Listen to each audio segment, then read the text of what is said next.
지금은 참 어려운 시대입니다. 어려운 시대, 혼란한 시대입니다. 전 깜짝 놀랐습니다. 바로 근처이죠. 인천 미추홀.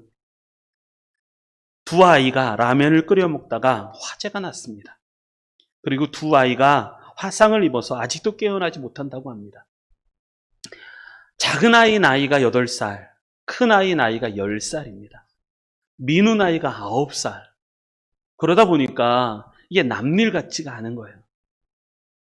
라면을 끓여 먹는 게 크게 어른들은 쉬울지 몰라도 아이들에게는 힘듭니다. 그런데 문제가 뭐냐면 참 이 아이들의 입장에서 보면 이게 참 어려운 시기구나 라는 생각을 많이 합니다.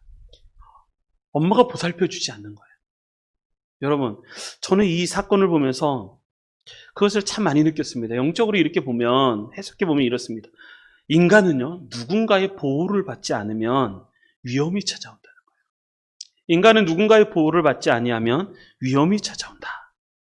아이들의 입장에 보면 이게 다 전쟁이고 다 어려움이라는 거예요. 우리 성도님들도 우리 주님의 보호하심을 받으시기 바랍니다. 그래서 잘 믿음으로 승리하시고 잘 이겨나가셨으면 좋겠습니다.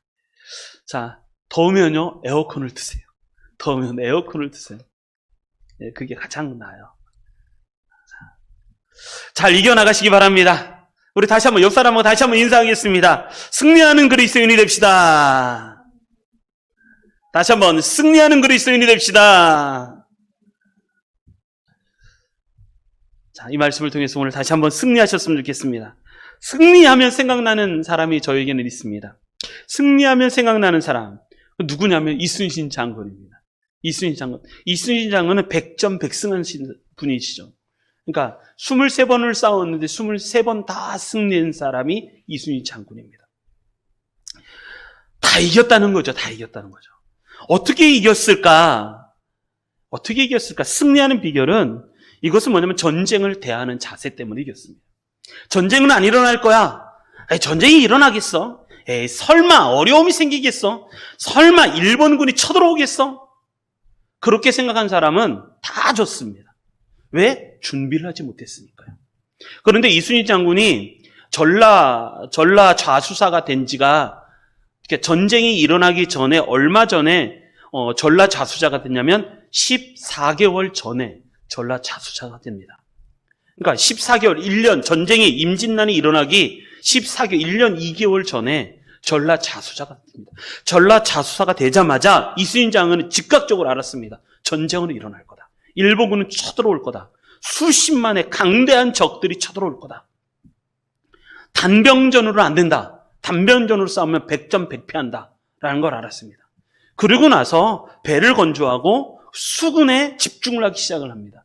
그래서 그걸 몇 개냐면 14개월을 합니다. 또 하나 미리 준비를 했던 것 중에 하나가 뭐냐면 거북선을 만듭니다. 지금 사진에도 나온 것처럼 거북선을 만듭니다. 신기한 건 이 거북선이 언제 완성이 됐냐면 정말 하나님께서 이 우리나라 땅을 보호해 주신 것 같아요. 거북선이 만들어지기 시작을 했는데 언제 완성이 되냐면 전쟁이 임진난이 일어나기 일주일 전에 거북선이 완성이 됩니다. 기가 막힌 타이밍이죠. 그래서 이순신 장군이 일본 수군들과 싸워서 일본이 굉장히 강하거든요. 일본 수군과 싸워서 23번 싸웠는데 한 번도 지지 않았습니다. 배가 12척밖에 없어도 명량해전에서도 대승을 거두는 전쟁을 하는 거죠. 왜 그럴까? 그것은 분명한 겁니다. 전쟁을 대비하는 자세 때문에 그렇습니다. 전쟁이 일어날 거야. 에이, 전쟁이 뭐 일어나겠어. 에이, 우리 삶에서 무슨 전쟁이 있겠어. 이렇게 생각하는 사람은 다 졌습니다. 그런데 전쟁이 일어날 거야. 여기서 내가 준비하지 않으면 안 돼. 라고 했던 사람은 다 이겼다는 거죠. 다 전쟁을 준비한 사람들이 이겼습니다. 우리 삶에서도 싸우는 전쟁들이 굉장히 많이 있습니다. 환경의 전쟁. 지금처럼 교회를 나가기가 어렵고 지금 이것을 모두가 다 지금 잘 한번 이겨보자 하면서 여러분 코로나도 마찬가지예요. 에이 코로나 이게 뭐가 대수겠어. 에이 코로나 아무것도 아니야 하는 사람은 코로나를 무시하죠. 그런데 이것 때문에 코로나 확진 걸리고 어려움을 취하고 여러분 자가격리를 한번 해보십시오. 아무것도 못합니다. 그 답답함은 이루 말할 수가 없습니다. 환경의 문제. 이럴 때일수록 우리는 더 예민하게 깨어 있어야 되는 거죠. 우리가 싸워야 하는 영적인 상황들은 굉장히 많아요. 사람과의 관계 문제. 여러분, 사람하고 불편한 관계 한번 돼보십시오. 아무것도 못합니다. 또한 신앙의 문제, 요즘 시대에 신앙의 문제, 이단의 문제, 또한 잘못된 신앙 문제, 이게 얼마나 큽니까? 내가 바른 길이라고 가봤는데 거기가 이단이에요. 가봤더니 신천지예요. 한번 잘못 디디면 이건 헤어나올 수도 없습니다. 그리고 나 자신의 문제, 이게 가장 큰 문제인 것 같아요. 나 자신의 문제, 내가 나를 못 이겨요. 여러분, 영적인 게으름, 영적인 안주함, 이걸 매너리즘이라고도 해요. 귀차니즘이라고도 말하는데, 여기 한번 빠져들면요, 이길 방법이 없어요. 이런 것이 다 영적인 싸움이죠. 인생의 방향 문제, 삶, 계획, 내가 어떻게 살아가야 될지, 내가 어디로 가야 할지 길을 못 찾아요. 길 대신 주님에게 물어봐야 되는데 그 길을 내가 못 찾는데도 불구하고 물어보지 않아요. 그러니까 인생을 헤매고 방황하는 문제, 건강 문제, 자녀 문제, 질병 문제, 그리고 코로나 환경, 이 어려움이 닥치니까 새로운 변화를 꿈꿔야 되는데 변화하지 않으려고 하는 문제, 이게 다 우리가 싸워야 하는 상황이죠. 특별히 지금 오늘 로마서 말씀입니다. 로마서 12장 말씀인데, 이 로마 시내에 있는, 로마 나라에 있는 그리스도인, 그들에게 편지한 문제잖아요. 로마는 얼마나 강력한 나라였었냐면, 로마는 지도에도 보니까 뭐가 이렇게 되냐면, 로마 제국의 크기가 얼마나 강력했냐면, 영국에서부터, 그러니까 전 유럽이 로마의 통치 아래에 들어갔었어요. 영국에서부터 어디까지 하면 아라비아 반도, 지금 이란, 이라크, 그 땅, 그 넓은 땅까지 다 로마가 수중에 차지하고 있던 나라였었어요. 그래서 팍스 로마나라고 말해요. 로마가 주는 평화, 로마가 주는 평안, 그리고 팍스 로마나라고, 힘이 주는 평안, 그걸 팍스 로마나라고 하죠. 여러분, 일제강점기 때 우리나라가 일제 순사에게 얼마나 어려움을 겪었어요. 일제 순사가 지나가는 우리 조선 사람들 칼로 딱 내려서 칼로 팍 쳐서 죽여도 아무 문제가 되지 않았어요. 가다가 말이 들어서 사람을 찍고 막 그랬었어요. 수탈, 얼마나 많이 어려움을 겪었어요. 근데 그게 평화를 가져다 준다는 거예요. 로마가 가져주는 평화. 이 로마가 얼마나 힘이 강력했는지 이때 당시에 그랬어요. 뿐만 아니라 이 로마는 상업의 요충지였거든요. 부유한 나라였고, 또 외교, 무역의 중심지였고, 그리고 그 로마에는 아주 잡다한 사람들이 다 모여 살았습니다. 그렇기 때문에 뭐가 유명했냐면 다신론. 모든 게 다 신이라는 거예요. 신, 주신, 주님이라고 그래요. 주님. 여기서 말하는 주님은 우리가 믿는 로드, 우리 예수님이 아니라 술주자 써갖고 술도 신이라는 거예요. 술도 신. 모든 게 다 신이라는 거예요. 컵도 신이고 다 신이라는 거예요. 신. 다신론이 그렇게 유명했어요. 그러니까 이때 로마에서 예수님을 믿고 예수님을 붙잡고 살아가는 것은 쉽지가 않았어요. 이것이 전쟁이었어요. 또 로마의 가장 큰 어려운 것은, 로마는요, 핍박의 도시예요. 핍박의 도시. 네로 황제가 일어나서 다 죽였잖아요. 다. 예수 믿는다 하면 다 죽였잖아요. 그리고 사람들은 다 지하교회에 숨기 시작하죠. 카타콤으로 숨어서 지하에서 예배를 드리기 시작하죠. 어려운 시기였어요. 그런데 이때 내가 예수님을 믿는 신앙을 붙잡고 산다는 게 이게 쉽지 않습니다. 지금도 그래요. 지금은 평화의 시대잖아요. 평화의 시대. 누가 예수 믿는다고 핍박을 하나요? 그러다 보니까 뭐가 있냐면 내가 스스로 게을러지는 거예요. 하나님을 붙잡지 않아요. 내가 나한테 져요. 매일같이 하나님 앞에 경건하고 부지런하고 하나님 앞에 근면하고 성실하게 하나님을 믿는 게 아니라 자꾸 게을러지는 거예요. 이럴 때 우리는 어떻게 이겨나갈 수 있을까? 여러분, 사람은요, 그래서 편안하면요, 게을러지게 돼 있어요. 편안하면 게을러지게 돼 있어요. 그러니까 약간은 조금 불편해져야 돼요. 불편해져야 돼요. 그래야 좀 너무 편한 거 좋아하지 마십시오. 저도 이제 집에서부터 여기까지가 한 4km 정도가 되는데, 이제 걸어 다니면서 이렇게 보니까 하루에 한 10km를 넘게 걷더라고요. 근데 그 시간이 너무 좋아요. 그 시간에 기도도 하고, 또 책도 보고, 또 묵상도 하고, 그러면서 오는 시간이 너무 좋아요. 차 타고 오면요, 편하죠? 10분도 안 걸려요, 오면. 그런데 걸으면 50분 정도 걸리는 것 같아요. 천천히 걷고 오면 한 50분 걸리는 것 같아요. 근데 그 시간이 정말 은혜 있는 시간이에요. 사람은요, 너무 편한 거 좋아하면 안 돼요. 여러분, 약간은 불편하게 사십시오. 약간은 내가 잠도 조금 더 줄이고 조금 더 부지런하게 하나님 앞에 그렇게 살아야 돼요. 그러지 않으면요, 영적 전쟁에서 이길 수가 없어요. 조금 부지런해져요. 리빙스턴이라는 선교사님이 계시죠. 아프리카 선교사님. 리빙스턴 선교사님이 이렇게 어려웠어요. 선교하면서 어려웠어요. 27번이나 리빙스턴 선교사님 27번이나 열병을 앓았는데 몇 번을 앓으면 27번을 열병을 앓아요. 아프리카 열병. 그래서 몸이 쇠약해지고 한쪽 팔은 사자에게 물려서 고통스러운 나날을 보내고 한쪽 팔은 사자에게 물렸어요. 얼마나 어려워요. 그러니까 풍토병이라는 게 있어요. 풍토병. 선교사님들이 죽었던 가장 큰 어려움은 뭐냐면 풍토병이에요. 아프리카에 갔는데 그러니까 흑인들, 그러니까 백인들의 무덤이라 선교사님들의 무덤이라고 해요. 아프리카가. 왜냐하면 가니까 풍토병이 있는 거예요. 풍토병. 그래서 선교사님들이 다 그 풍토병이 죽어요. 자녀들도 죽고. 그래도 끊임없이 선교사님들 하나님의 말씀 붙잡고 가죠. 리빙턴 선교사님도 그랬어요.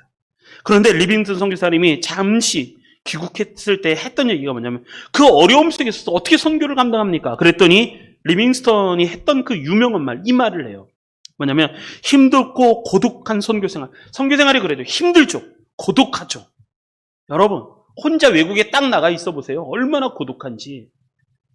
선교라고 안 하더라도 고독해요. 근데 선교는요, 더 어렵잖아요. 고독하죠. 그런데 힘들고 고독한 선교생활 중에 저를 지탱해 준 것이 있다는 거예요. 그건 뭐냐면 세상 끝날까지 너희와 항상 함께 있으리라 하신 그리스도의 약속 때문이라는 거예요. 이게 리빙스턴 선교사님의 이야기죠. 힘들고 고독한 선교생활 중에 저를 지탱해 준 것은 세상 끝날까지 너희와 항상 함께 있으리라. 자, 퀴즈. 너희와 항상 함께 있으리라. 이 말씀이 어디 나올까요? 너희와 항상 함께 있으리라. 이 말씀이 어디 있을까요? 너희와 항상 함께 있으리라. 아, 좋아요. 나 이 용기가 좋아. 이 용기가 좋아. 좋아요. 자, 이 말씀이 어디 있을까요? 자, 1. 마태복음, 2. 마가복음, 3. 누가복음, 4. 요한복음. 어디 있을까요? 요한복음이 맞았다면 이렇게 질문을 하지 않았겠죠. 일단 요한복음 빼고 마태, 마가, 누가 어디 있을까요? 임마누엘 성경이라고 했죠. 하나님이 우리와 함께 계시다. 그 성경이 어떤 성경이라고요? 마태복음이죠. 마태복음. 마태복음은 임마누엘 성경이라고 했어요. 처음 시작도 하나님이 우리와 함께 계시다. 마지막 28장, 마지막 20절. 마태복음은 28장이 있고 끝절은 20절이에요. 20절 말씀이 하나님이 내가 너희와 항상 함께 있으리라. 이 말씀으로 끝난단 말이에요. 그래서 임마누엘 성경이라고 말을 하죠. 이 말씀 붙잡고 리빙스턴이 승리했다는 것입니다. 이 말씀을 같이 읽어보겠습니다. 요한일서 5장 4절 말씀.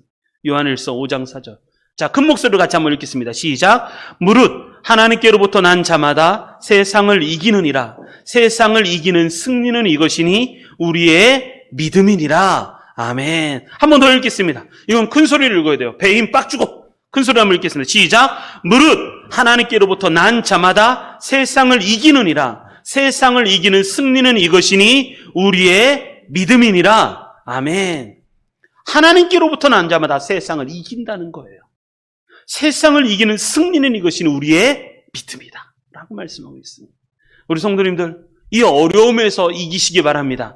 로마 핍박의 도시, 순교의 도시 로마에서 모든 그리스도인들이 승리한 것처럼 우리도 지금 어려운 시기입니다. 잘 이겨나가고 승리했으면 좋겠습니다. 오늘 말씀을 잡고 잘 승리하시는 우리 모든 성도님들이 되시기를 주님의 이름으로 축원합니다.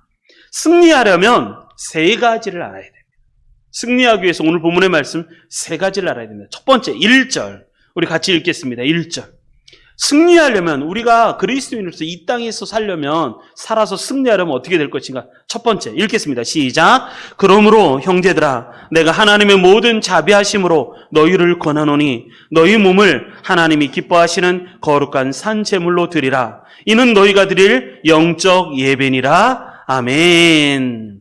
그러므로 형제들아, 내가 하나님의 모든 자비하심으로 너희를 권하노니, 무슨 말이냐면, 그러므로 형제들아, 모든 그리스도인들이여 들으라는 거죠.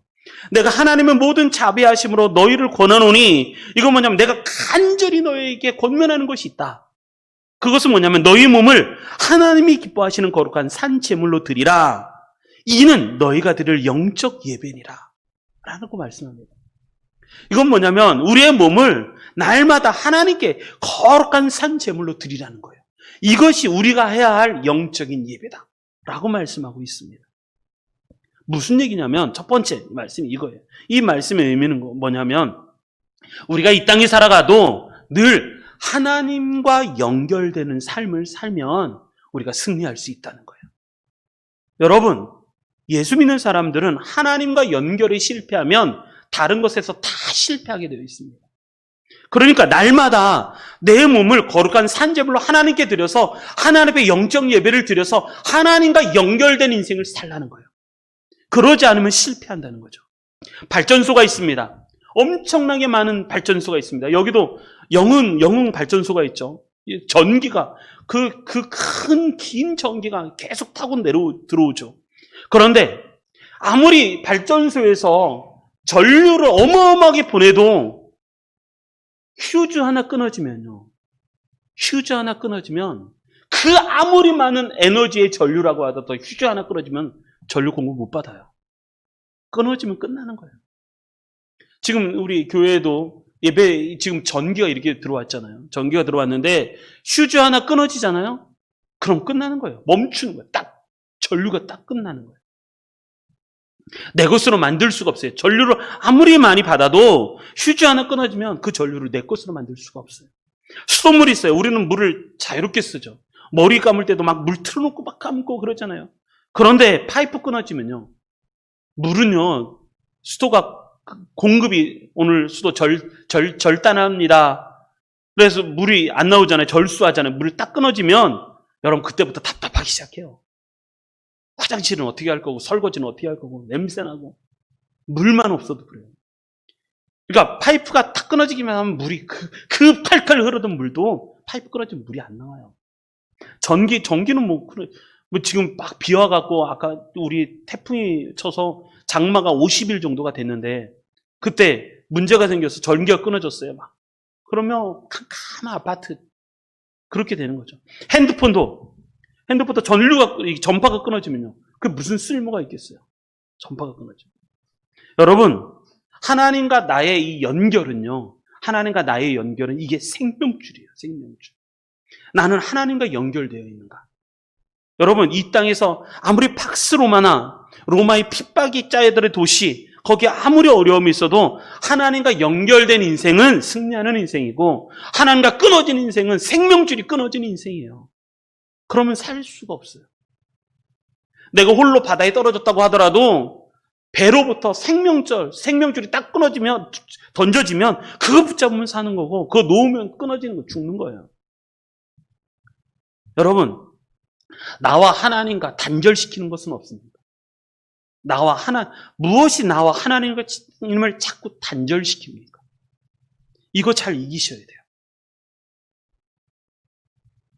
하나님과 내가 단절되는 이유, 그건 뭐냐면, 첫 번째가 그거예요. 내가 자꾸 하나님께 시간을 드리고 내 몸을 드려야 되는데 안 드리기 때문에 그래요. 이렇게 얘기합니다. 그러므로 형제들아, 내가 하나님의 모든 자비하심으로 너희를 권하노니, 내가 간절히 너희에게 원하는 것은 너희 몸을 하나님이 기뻐하시는 거룩한 산 제물로 드리라. 너희 몸을 하나님께 드리라는 거예요. 드리라. 내 몸을 하나님께 드리라. 신앙생활은요, 내 몸을 드리는 거. 예배. 여기서 이 하나님께 거룩한 산 제물로 드리라. 이는 너희가 드릴 영적 예배다고 했어요. 너 영적 예배다. 예배는 뭔가? 예배는요, 내 몸을 하나님께 드리는 거예요. 온라인으로 예배를 드리다고 하더라도 마음 바른 자세를 취하십시오. 누워서 예배 드리시면 안 돼요. 바른 자세를 취하고 그리고 바르게 하나님 앞에 예배를 드려야 돼요. 유튜브 보지 말고 하나님 앞에 바로 예배를 딱 드리고 유튜브 안 보면 안 되는군요. 하나님 앞에 바르게 똑바로 앉아서 정확하게 하나님 앞에 예배를 드려야 돼요. 이게 영적인 예배예요. 영적인 예배. 예배 여기서 끊어지면 안 되는 거예요. 왜? 하나님과 내 사이가 단절되는가? 내 몸을 드리지 않아서 그래요. 내 몸을 드리는 게 아니라 자꾸 뭐만 드리냐면 이렇게 예배 시간에도 무엇인지 생각만 드리는 거예요. 생각만. 그러면서 내가 하나님과 연결됐다고 생각을 하는 거예요. 이건 착각이에요. 착각. 예배는 근본적으로 신앙은요. 내 몸을 하나님께 드리는 거예요. 내 몸을 하나님께 드리는 거예요. 두 번째, 지식으로 끝나면 안 된다는 거예요. 나는 그거 알아. 나는 그거 알아. 지식으로 드리지 말고 너희 몸을 드리라는 거예요. 지식으로 드리는 거예요. 몸을 드리라는 거예요. 뭐든지요. 직접 해봐야 되는 거예요. 뭐든지 직접 해봐야 돼요. 예배도 지식으로 드려요. 내가 그거 다 알아. 여러분, 사도신경을 외우면서 오늘 감동을 받았습니까? 사도신경을 외웠어요. 그 사도신경을 또 이게 신앙 고백이잖아요. 나의 컨페션이잖아요. 내가 하나님께 나의 고백을 드리는 건데 그 고백이 나의 고백이 되었는가? 아니면 나 아니까 줄줄줄 외우면서 드렸어요. 줄줄줄 외우면서. 오늘 찬송을 들으면서 은혜를 받았습니까? 주 예수 내가 알기 전 나를 먼저 사랑. 내가 주님을 알기 전에 주님이 먼저 나를 사랑했네. 오늘 찬송이 그 찬양이잖아요. 주 예수 내가 알기 전 주님이 먼저 나를 사랑했네. 그 찬양하면서 내 마음속에 울림이 있었습니까? 아니요. 그 찬양은 다 알아요. 그냥 알아서 입으로 부르는 거예요. 입으로. 내가 입으로 부르지 지식으로 들었지 생각과 내가 했던 거니까 그렇게 하지 우리가 온 마음을 다해서 그렇게 예배를 드리지 않는다는 거예요. 여러분, 몸으로 해야 되는 거예요. 생각과 마음으로만 하면 안 돼요. 신앙생활은 그런 거예요. 그래서 야고보 사도는 그렇게 얘기하는 거잖아요. 이렇게 얘기하잖아요. 행함이 없는 믿음은 어떤 믿음이다? 죽은 믿음이라는 거예요. 죽은 믿음.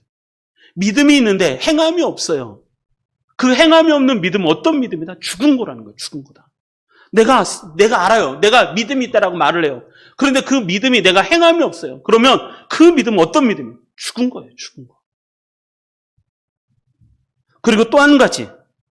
여러분, 오늘 보면 이 영적인 하나님과 연결, 이 영적인 예배는 어떻게 드리는 거냐면 여기에는 헌신과 희생이 동반돼야 돼요. 이렇게 얘기합니다. 너희를 권하노니 너희 몸을 하나님이 기뻐하시는 뭘로 드리라? 산제물로 드리라는 거예요. 산제물.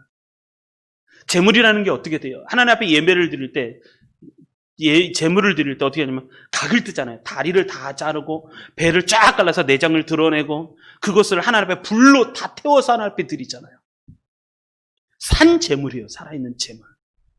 근데 우리는요. 헌신이나 아니면 우리는 희생이나 고난이나 어려움 이것을 잘 하려고 하지 않아요. 좋아하지 않아요. 저는 예배하면 가장 먼저 생각나는 사람이 누구냐면 저는 이 사람이 가장 먼저 생각나요. 우리 믿음의 조상 아브라함. 예배하면 아브라함 생각이 나요. 하나님께서 어느 날 이렇게 말씀하셨어요. 100세 낳은 너의 아들 이삭. 네 아들 있지? 예. 네가 사랑하지? 그럼요. 내가 100세에 낳았습니다. 이제 그 아이 나이가 18살 정도 됐는데 하나님이 대뜸하시는 이유가 그 아이 나한테 제물로 드려라. 아브라함은 가장 소중하고 가장 사랑하는 아들이었어요. 근데 하나님이 그걸 제물로 드리라는 거예요. 아브라함은 아무것도 묻지도 않고 따지지도 않고 그 다음날 새벽에 일찍이 종 둘과 자식 이삭을 데리고 그리고 출발해요. 3일 동안을 걸어서 모리아산까지 올라가요. 모리아산에 올라가서 모든 것을 다 준비하고 이삭이 또 묻죠. 아버지 왜? 다 장작도 불도 횃불도 다 준비했는데 재물을 얻었습니까? 재물. 아브라함이 이렇게 얘기하죠.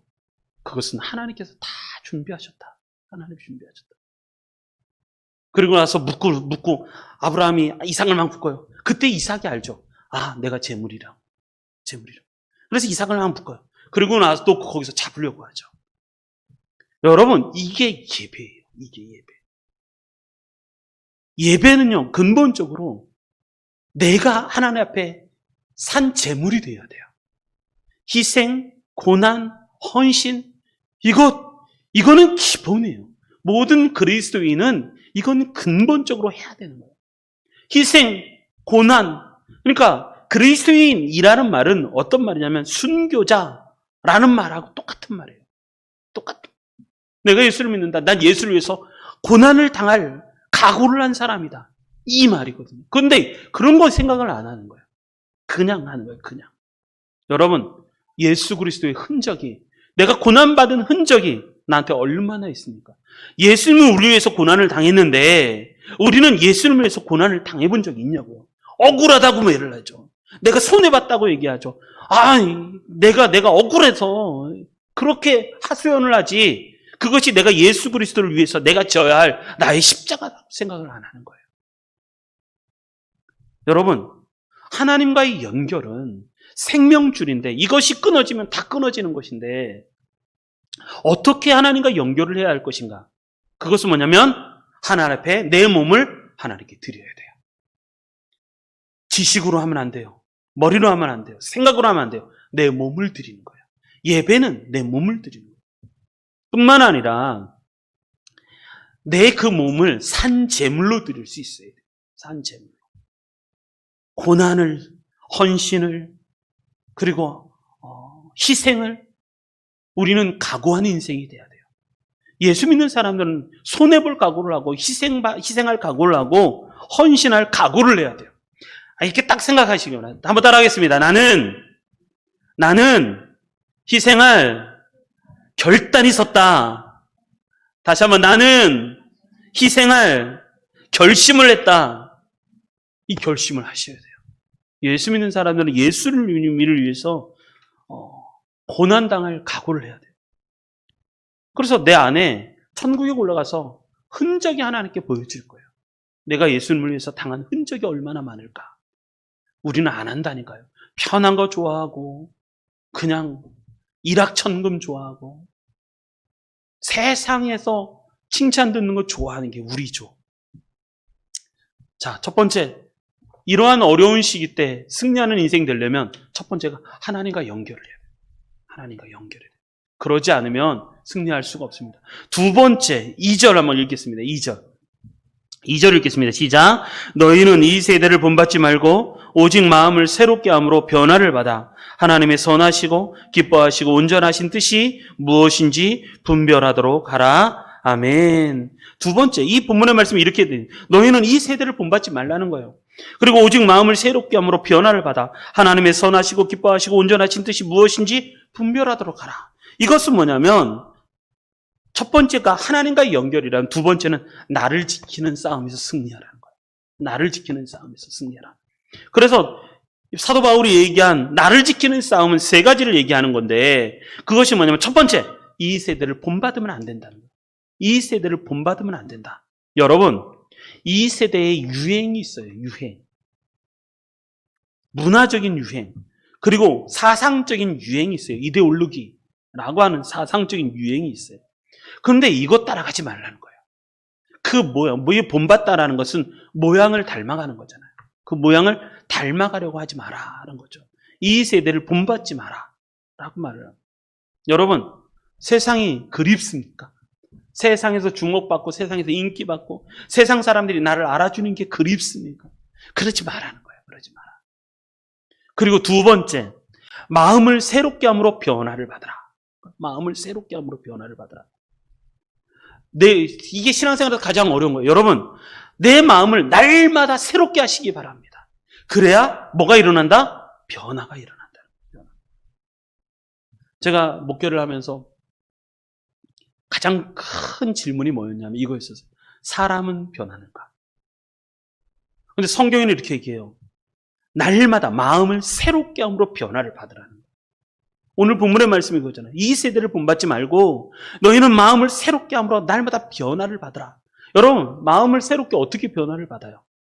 어떻게 변화를 받아요?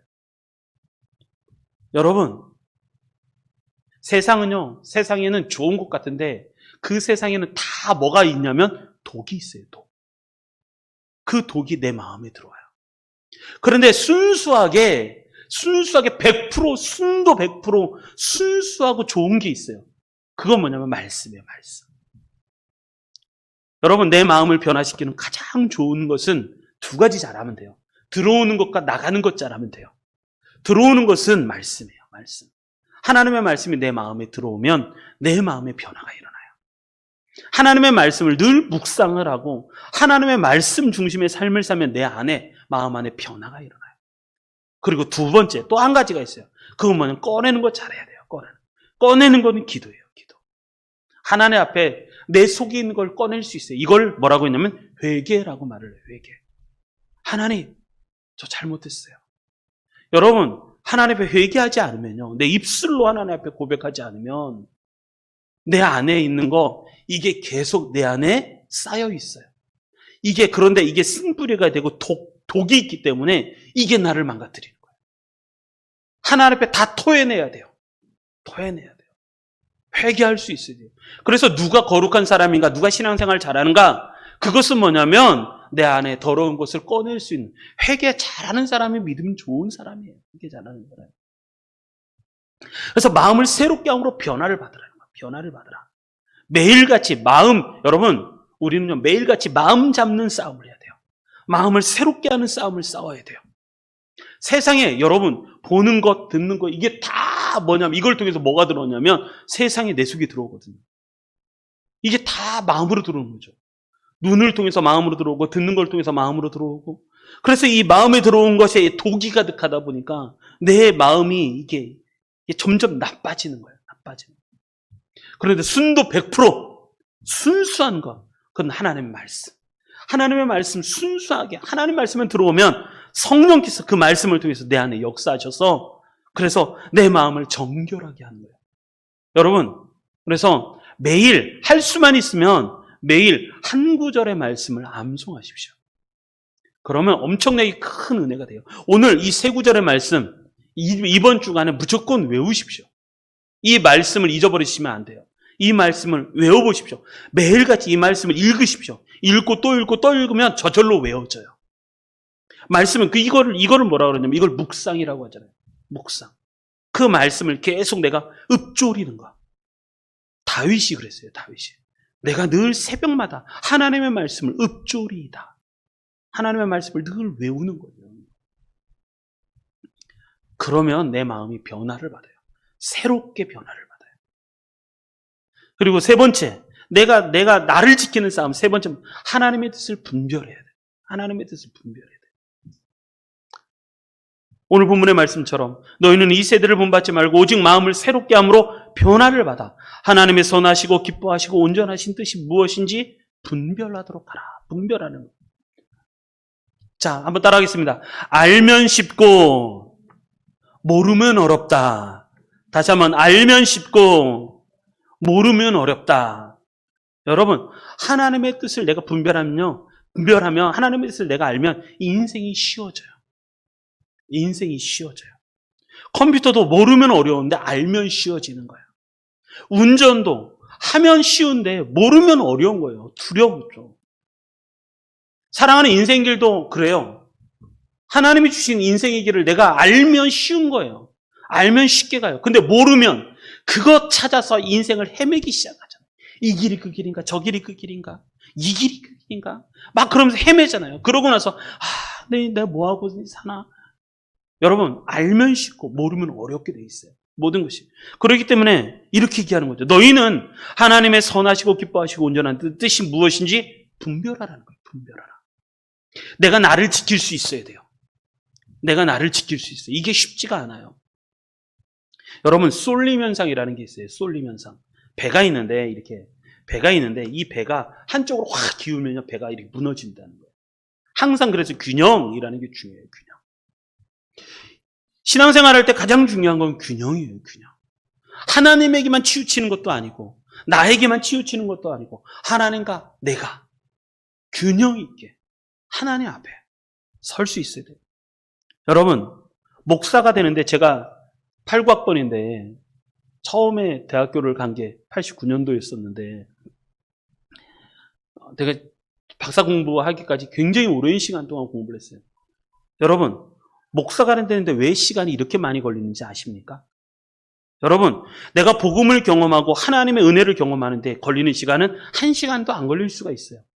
1분도 안 걸릴 수가 있어요. 그런데 목사가 되는데 왜 이렇게 오랜 시간이 필요한가? 그건요, 이러한 복음의 경험, 내가 하나님의 은혜를 경험하는 거, 내가 말씀에 대한 체험을 1분이면 해요. 1분이면. 그렇다고 그 사람이 목사가 됐다라고 말을 하기는 힘들어요. 왜냐하면 그런 것이 아니기 때문에 그래요. 여러분, 내가 은혜를 경험했어요. 그래서 내가 목사님보다 더 수준이 높아. 이런 착각을 하는, 이런 게 이단이에요, 이단. 대표적인 이단이 지방교회. 위트니스 리, 워치만 리, 지방교회. 중국에서 일어났던 이단이에요. 뭐가 있냐면, 이 사람은요, 내가 은혜 받았으면 그 사람이 최고예요. 은혜 받았으면 최고예요. 그리고 그 사람이 설교하고 막 그래요. 교회 안에 질서가 없어요, 질서가. 왜 목사가 중요한가? 그건 뭐냐면 신학 때문에 그래요, 신학. 모든 내 신앙은 신학적인 판단이 필요한 거예요. 내가 성경을 잘 알았다. 여러분, 이단은요, 두 가지를 잘해요, 이단은. 첫 번째가 개인적인 체험이 많아요. 우리나라의 첫 번째 엘리야라, 이엘리야, 이단. 우리나라의 아마 최초의 이단일 거예요. 이 사람이 어느 날, 결혼을 했는데, 이 사람이 영적인 희한한 체험을 해요. 그러고 나서 이단이 되기 시작해요. 왜? 이 사람에게는 신학적 판단이 없어요. 이 사람 성경을 얼마나 외웠는데요. 성경을 줄줄줄줄 외워요. 근데 그 안에 바른 균형적인 신학이 없어요. 그러니까 이단이 되는 거죠. 분별을 할 수가 없어요. 우리의 신앙은 두 가지로 판단할 수 있어요. 성경과 신학이 있어야 돼요. 이것을 보고 판단. 이단은요, 다른 것은 아니라 신학적인 판단으로 이단이 판가름이 되는 거예요. 내가 천국에 올라갔던 경험을 했어요. 그런데 그 사람이 천국에 다 그랬다는 거예요. 어떤 교회도 그랬었어요. 어떤 교회도 막 자기가 은혜 받아가고 천국에 가서 하나님이 나한테 이렇게 말씀해 주시더라 막 이러면 얘기를 해요, 막. 근데 그 사람의 그 신앙이 바른 건지 어떤 건지를 무엇으로 판단할 수 있겠어요? 그건 신학적인 판단이 있어요. 신학적인 판단. 균형이라는 게 필요해요. 균형. 여러분, 첫 번째는 내가 하나님께 연결된 인생이 돼야 되고, 두 번째는 내가 나를 지킬 수 있어야 돼요. 그것은 균형이에요, 균형.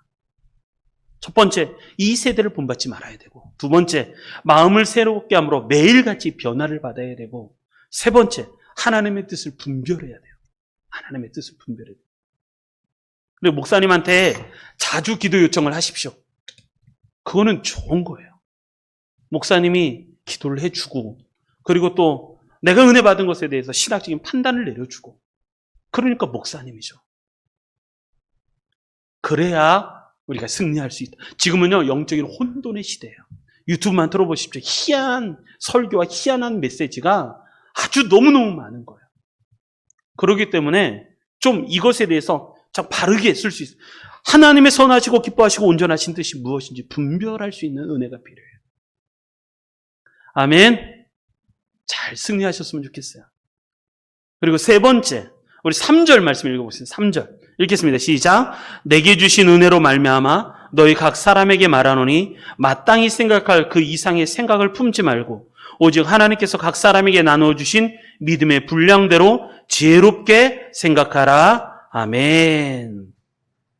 이거는 세 번째는 세상을 향한 싸움인데, 이것은 뭐냐면 겸손한 신앙이 있어야 된다라는 거예요. 겸손한 신앙이 있어야 된다. 여러분, 이런 말이 있어요. 겸손한 자에게는 적이 없다라는 말이 있어요. 겸손한 자에게는 적이 없다. 하나님께서 오늘 세 번째 3절에 주신 말씀은 우리가 세상에 나가서 승리하려면 어떻게 될 것인가? 우리 안에 겸손한 신앙이 있어야 된다라는 거예요. 오늘 이 3절의 말씀, 내게 주신 은혜로 말미암아 너희 각 사람에게 말하노니 마땅히 생각할 그 이상의 생각을 품지 말고 오직 하나님께서 각 사람에게 나눠주신 믿음의 분량대로 지혜롭게 생각하라. 아멘. 이 말씀을 주셨는데, 이 말씀은 어떤 거냐면 이때 이 말씀, 겸손한 믿음을 가지라는 건데, 이때 주신 중요한 단어가 두 가지가 있어요. 첫 번째가 뭐냐면, 첫 번째, 내게 주신 은혜라는 단어예요. 내게 주신 은혜.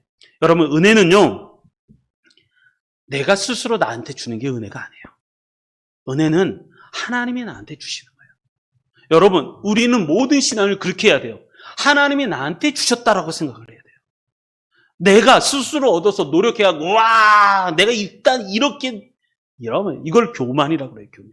모든 은혜는 하나님이 주시는 거예요, 하나님이 주시는 거예요. 그리고 또, 여기 보면, 내게 주신 은혜로 말미암아 너희 각 사람에게 말하노니 마땅히 생각할 그 이상의 생각을 품지 말고. 그런 거죠. 하나님이 내게 주신 은혜이기 때문에 주신 만큼 생각하라는 거예요. 오직, 그리고 나서 오직 하나님께서 각 사람에게 나누어 주신 믿음을, 여러분 믿음도요, 하나님이 각 사람에게 나누어 주신 거예요. 하나님이 각 사람에게 나누어 주신 거. 그렇기 때문에 우리는요, 항상 하나님 앞에 겸손한 신앙이 돼야 돼요.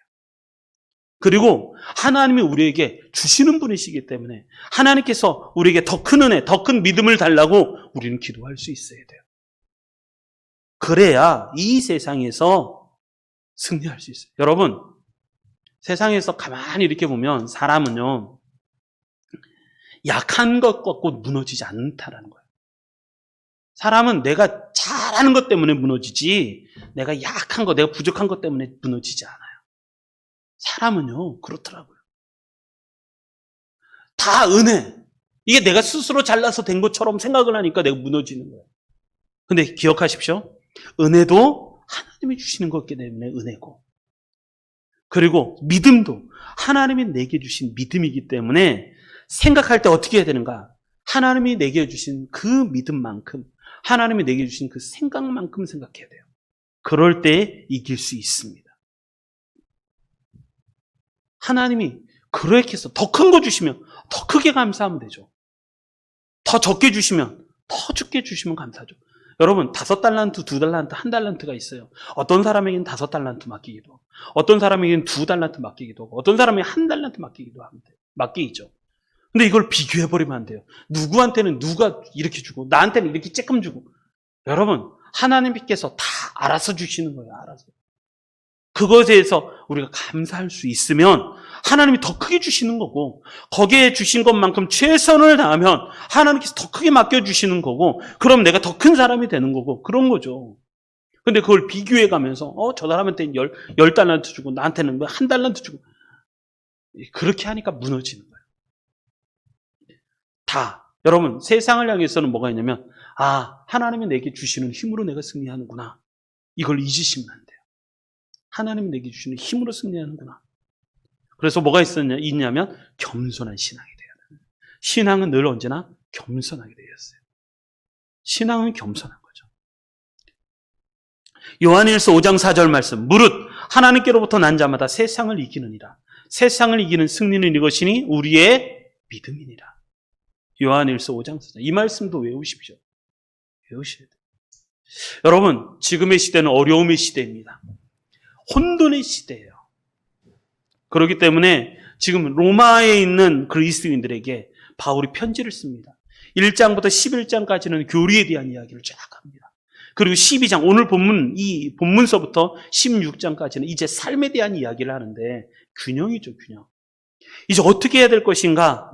팍스 로마나 핍박자들의 도시, 이 로마에서 어떻게 신앙생활을 하면서 승리할 수 있을 것인가? 3가지를 사도 바울이 이야기하면서 시작합니다. 첫 번째, 하나님과 연결된 삶을 살아야 된다. 그게 영적인 예배다.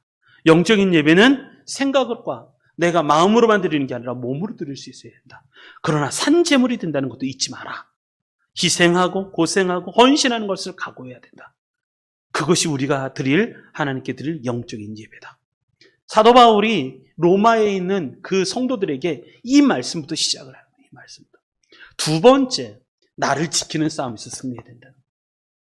그래서 늘 언제나 세상을 본받지 말고 마음을 새롭게 함으로 늘 변화를 받아야 되고, 그리고 하나님의 선하시고 기뻐하시고 온전하신 뜻이 무엇인지 분별할 수 있어야 돼요. 그리고 3번째, 겸손한 신앙이 되어야 된다. 모든 것은 다 하나님이 주신 거예요. 하나님이 주신 거예요. 은혜도 하나님이 주시는 거고, 믿음도 하나님이 주시는 거고, 그렇기 때문에 그 이상을 품지 말고 하나님이 주시는 믿음의 분량대로 지혜롭게 생각을 하고, 그래야 나 혼자 살아가는 게 아니라 더불어 살아가서 더불어 힘이 되는 거죠. 교회는 혼자 존재하지 않아요. 교회는 같이 존재하는 거예요. 같이. 그래서 같이 품고 같이 안고 같이 더불어 가는 거예요. 더불어. 그때 하나님이 주시는 은혜가 넘치는 거죠. 이런 은혜가 우리 성도님들 이번 주에도 넘치시기 바랍니다. 지금 어려운 시기입니다. 이 어려운 시기 잘 이겨나갔으면 좋겠습니다. 혼자 이겨나가면 안 돼요. 같이 중보기도 하고 힘을 같이 모아서 우리 드린 가족들 모두가 지금 온라인으로 같이 예배를 드리는 모든 성도님들도 같이 잘 같이 이겨나갔으면 좋겠습니다. 지금 어려운 시기에. 그래서 하나님 주시는 힘으로 잘 승리해서 다음 주에는 더 큰 기쁨과 영광을 하나님께 올려드릴 수 있는 귀한 성도님들 되시기를 주님의 이름으로 축원합니다.